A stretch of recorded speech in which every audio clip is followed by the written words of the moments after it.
Isang mapagpala at mapayapang araw sa lahat na aabutin ng aking munting talakayan. Naway gagabayan po tayo ng makapangyarihang Diyos dito pa rin sa ating makalangit na gawain. Pero bago ako magpatuloy ay gusto kong batiin lahat ng maligayang Pasko at manigong bagong taon, no? 4 days na lang ay 2026 na. So, hopefully, magiging mabunga ang susunod na taon para sa ating lahat. Moving forward, ay magbabahagi muli ang inyong lingkod ng mga kaalaman tungkol sa buhay Kristiyano batay sa aking sariling pagsasaliksik o pagsisiyasat sa mga salita ng Diyos. Batay pa rin sa banal na kasulatan o Biblia. At ang ating subtopic o paksa, sintro ng ating paksa ngayon ay mga pangunahing kaalaman tungkol sa pagiging banal. So, medyo interesting. No, anyway, sa nakaraang talakayan natin ay naisagawa kong ibahagi sa inyo yung paksang pang-ilalim na nakasintro sa usapin kung paano natin makamtan ang ating kaligtasan. No, ito ay bilang bahagi ng ating o part ito ng ating main topic o chapter na tinatalakay na ang Biblia at pananampalataya gabay sa tunay na buhay Kristiyano. No, sa wikang Ilocano, ti Biblia kin pamati, turay tinaindaklan abiyag Kristiyano.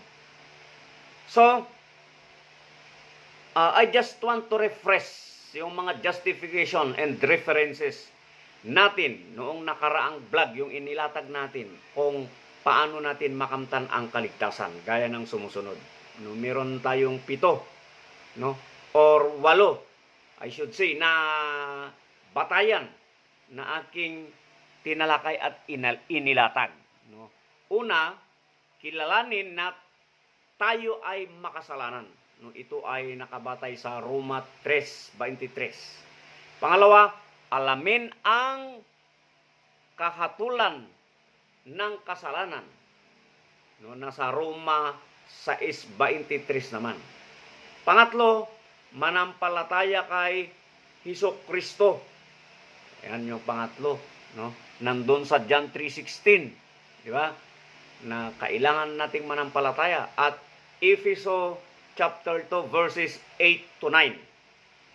Ang pang-apat, magsisi ng taos puso sa mga kasalanan. No, maraming teksto sa Biblia na ginawa nating batayan dito, yung Gawa chapter 3 verse 19, yung 2 Peter chapter 3 verse 9, and Gawa chapter 17 verses 30 to 31, at ang Lucas 3:3. Yan, yung mga ginamit natin. Anyway, pwede nyo naman i-search, no, para mabasa nyo din mismo at magkaroon kayo ng sariling pag-intindi o interpretasyon. Then yung panglima, tanggapin si Jesus bilang Panginoon at tagapagligtas, no? Juan 1:12 at Roma 10:9. Pang-anim, mamuhay sa pananampalataya, no, nasa 2 Corinthians 5:12 naman yun, 5:17 I should say. Pang-pito, pagsunod sa Diyos at pamumuhay ayon sa kanyang kalooban, na nasa Mateo 7 verse 21. At ang panghuli, yung number 8, pagpapatuloy sa pananampalataya hanggang wakas. Kasi nga ang pananampalataya dapat, no, para maging tunay, no, it must be unending, no? Walang wakas, walang hangganan, no? Ito ay nasa Mateo 24:13. No? So yun yung 8, di ba, na naging references natin no, at justification para kung paano makamtan ang kaligtasan ayon sa Biblia. So, now, dito naman tayo sa mga pangunahing kaalaman tungkol sa pagiging banal. No, inisip nyo na ba, nakakayanin yung magiging banal? No? Actually, napakahirap. Pero meron tayong katanungan dito. No, ang pagiging banal ba ay nakapagliligtas? Di ba? So, ang kasagutan ayon sa Biblia ay definitely hindi raw. No? Kasi ang susi pa rin sa ating kaligtasan is yung biyaya na ibibigay ng ating makapangyarihang Diyos sa atin. Bagamat, siyempre ang banal, no, requirement yan. No? Kung susundin kasi natin yung mga nakasaad sa Biblia, no, parang imposible na bibigyan tayo ng biyaya ng ating makapangyarihang Diyos kung hindi tayo magiging banal. Kasi ang banal, di ba, yung paggawa ng mga kabutihan, mga bagay-bagay na ayon sa kanyang kagustuhan at kalooban. No? Although yun yung nakalagay sa Biblia na hindi. No? As we go on, malalaman natin kung bakit. Di ba? So, may mga paliwanag, no, tayo na ibabahagi tungkol dito. Una, tayo ay naililigtas sa pamamagitan ng biyaya. Di ba? Hindi sa pagiging banal na pamumuhay. No, ayon sa Efeso chapter 2 verses 8 to 9, basahin ko, sapagkat sa biyaya kayo'y naligtas sa pamamagitan ng pananampalataya. At ito hindi sa pamamagitan ng inyong sarili. Ito'y kaloob ng Diyos, hindi sa pamamagitan ng gawa, upang ang sinuman ay huwag magmalaki. No, which is, kung iisipin natin, tama din naman. Di ba? Kasi, siyempre, kung inaakala natin na sa pamamagitan ng paggawa natin lahat ng kabutihan, gagawa tayo lahat ng kabutihan. Siyempre, expected na natin na tayo ay maliligtas, di ba? So, parang hindi nga naman, no? Kasi kapag ganon, magmamalaki na ang isang tao, di ba? Dahil wealth siya, marami siyang pera, makakagawa siya ng mga mabubuti, di ba? Pero hindi 'yon, no? Sapagkat ang kaligtasan ay kaloob ng Diyos o galing sa biyaya ng Diyos, di ba?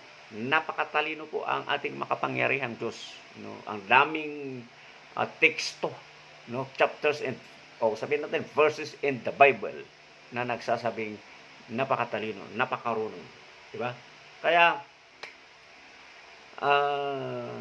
sa ibang salita o interpretasyon, di ba? Ang kaligtasan, di ba? When we say biyaya ng Diyos, ito ay regalo, di ba? At siya lang ang nakakaalam kung tayo ay bibigyan ng regalo o biyaya. Di ba? Hindi natin ito, kaya sinabi na hindi ito makakamtan sa pamamagitan ng pagiging banal o mabuti. Di ba? Kundi ito ay ang tinatanggap natin batay o dahil sa ating tunay na pananampalataya kay Kristo. Although, ang pagiging banal, no, requirement talaga yan kasi nasa Biblia nga rin na sinabi, utos ng ating Panginoon na tayo ay dapat magpakabanal sapagkat ako'y banal. Yun ang nandun sa 1 Pedro chapter 1 verses 15 to 16. No, basahin ko. Ngunit yamang banal ang tumatawag sa inyo, magiging banal din kayo. Kaya sa lahat ng inyong ginagawa, sapagkat nasusulat, maging banal kayo, sapagkat ako'y banal. Yun, maliwanag naman. Kaya ang tunay, di ba, nakaligtasan, di ba? O kung tunay kang naligtas, di ba, magkakaroon ka ng pagbabago ng iyong buhay at magiging masunurin ka sa Diyos, di ba? Ito yung pagiging banal, no?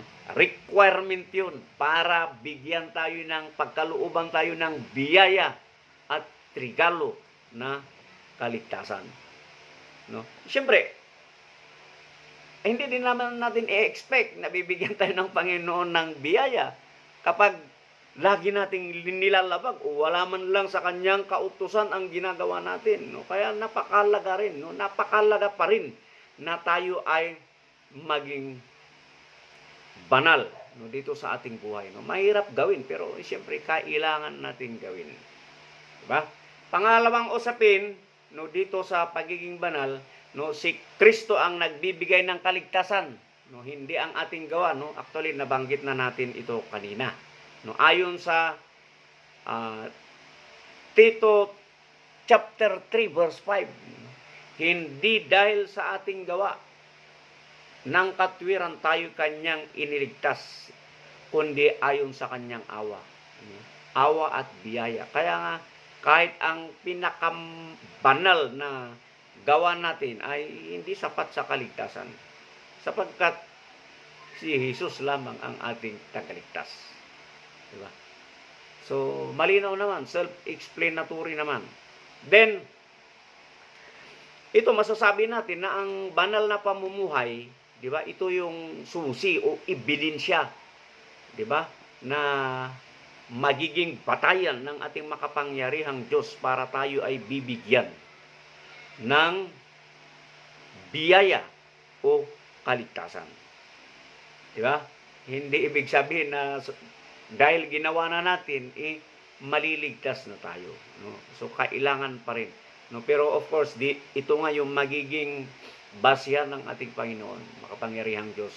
Di ba? Batay sa Hebreo chapter 12, verse 14, pagsikapan ninyong mabuhay ng may kapayapaan sa lahat at mamuhay sa kabanalan. Nakalagay naman yun Nakailangan pa rin tayo magiging banal. Sapagkat walang makakakita sa Panginoon kung wala ito. No? Tama nga din naman. No? Napakalinaw naman. Hindi sinasabi ng talatang ito na ang kabanalan ang nagliligtas. Kundi ang kabanalan ay patunay na ikaw ay may tunay na relasyon sa Diyos. Tunay na pananampalataya, tunay na pagsamba, and so on and so forth, na kailangan nating gawin, no, ayon sa kagustuhan at kalooban ng Diyos. So, yun lang naman yung importante nating malaman, no, tungkol sa pagiging banal. No? And anyway, dito na magtatapos. Ito na yung pinakahuli, no, doon sa mga subtopics natin na tinalakay. And hopefully, meron kayong matututunan dito. No, anyway, you can go over. Lahat naman, pwede nyong pakinggan mula doon sa simula. No? Again, I can say na hindi nga ako preacher, legit na mangangaral. But of course, to the best of, diba? I can, sa tingin ko naman na i-deliver ko ng malinaw, no, at mahusay yung mga ginamit kong batayan, no, ayon sa aking pagsasaliksik. No, kailangan lang natin na dito sa huling subtopic na ito, di ba, na hindi ka nagiging banal upang maligtas, di ba? Ikaw ay nagiging banal dahil ikaw ay ligtas na. No, balik tayo, di ba? Na requirement, at least nagawa natin kung ano yung mga bagay-bagay ayon sa kalooban ng Diyos. At definitely, doon naman siya, matalino ang ating makapangyarihang Diyos, doon naman siya magbabase. Di ba? Although, hindi natin siya ma-predict, di ba? Kasi may mga nandun naman sa Biblia, nakasulat na kagaya ng isang magnanakaw na sinabi niyang naligtas na nagsisi on the spot. Di ba? Ay nakanta niya ng kaligtasan. But, ano bang gusto natin? Siyempre, mas maganda na habang tayo ay nabubuhay, gawin na natin kung ano yung mga bagay-bagay na ayon sa kanyang kagustuhan at kaligtasan. Kasi, siyempre, yun yung magdadala sa atin. Di ba? Bagamat biyaya nga ng Diyos ang kaligtasan, siyempre, sigurado naman tayo na doon siya magbe-base sa ating mga gawain. Di ba? May mga ilang mga ngaral nga na ganun. Di ba? Na sinasabi nila na batay doon sa ating mga magagandang o mabubuting gawain. So, tandaan din natin, no, na itong mga iprinisenta natin o tinalakay natin, di ba? Na mga salita ng Diyos, no? Para makamtan natin yung mabuti, di ba? O tunay na buhay Kristiyano ay ayon o naaayon sa kanyang mga salita, di ba? Sapagkat ang Biblia, di ba? Ulitin natin, no? Ang Biblia at pananampalataya ay mahalagang haligi, no? O batayan sa pagiging buhay o sa pagiging o pagkakaroon ng tunay na buhay Kristiyano. Sapagkat sa mga salita ng Diyos, nalalaman natin ang kanyang kalooban, di ba? Nalalaman natin kung paano ang pananampalataya, di ba? Nalalaman natin yung mga bagay-bagay ayon sa kanyang utos, di ba? Kung paano magsamba, kung paano mag-aral ng Biblia, di ba? At of course, di ba, yung pagkakaroon ng tunay na pananampalataya, no? Para makamtan, di ba, yung totoo o tunay na buhay Kristiyano. Ayan. So, naway patuloy nating panghalagahan at isabuhay ang mga aral na ito upang sa bawat hakbang ng ating paglalakbay bilang Kristiyano, matagpuan natin ang tunay na layunin, kapayapaan at kaligtasan na of course nagmumula naman lahat, no, ang mga ito, no, sa ating makapangyarihang Diyos. So, ulitin ko, dito na magtatapos, no, yung ating talakayan, no, tungkol doon sa chapter na ating tinatalakay na ang Biblia at pananampalataya, gabay sa buhay, sa tunay na buhay Kristiyano. So hanggang sa muli, titignan natin, magsasaliksik muli tayo at titignan natin kung ano pa yung kailangan nating ipalaganap, no, ayon sa ating kakayahan. So hanggang sa muli, isang mapayapa at mapagpalang araw sa inyong lahat. Salamat sa ating makapangyarihang Diyos.